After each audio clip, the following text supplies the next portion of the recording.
Right, I'm making progress on this new crankshaft. I've managed to tap the bearing that's on it.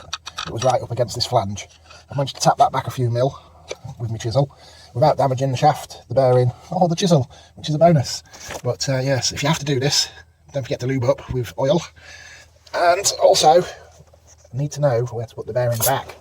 And I've measured it to be about 8.4 millimeters from the flange face to where the last mark is, just over it. Right, so I've got that bearing back into position. It's 8.4 mil from the face of the flange, and I've tapped it back gently using these scraps of metal as shims and the chisel without damaging the shaft or the bearing, which is good. So now all I've got to do is fit it by removing the bearings on the machine. As you can see, I've moved the bearing on this side. It's sat there, look, because I've managed to save the bearing on the shaft. And this might look a bit unorthodox, but I've cut some wood shims, 8 mil, just over, just to prevent the bearing sliding back, and I'm going to tap it into there carefully using this nice big bar here, and in that way I can tap that on using my big lump hammer and not risk damaging the threads or the fitting. It's a square taper, isn't it? Yep. So here we go. I've just got to lube that up, and I can't do that holding the phone. That is tapping in there a treat without pushing the bearing off on this side. So that went in a lot easier than expected, which is always a delight. This is what I call the heavy engineering bit over, and that's a very nice brand new Bowflex crankshaft in.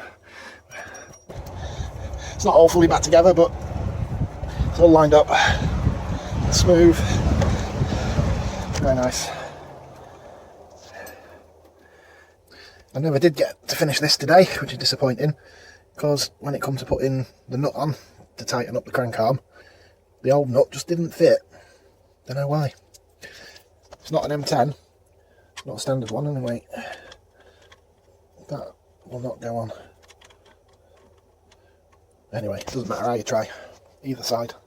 Been a couple of weeks, I've been stuck with no nuts to secure the crank arms on to this new shaft.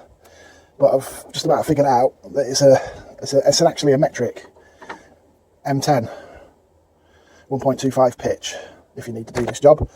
And this shaft has supplied. That's nice now. But when I got it, when it was delivered to me, it had strange machining on the end, and I couldn't get any nut on it whatsoever.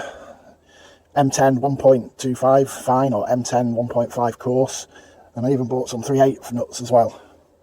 But it just turns out it's a regular M10 fine.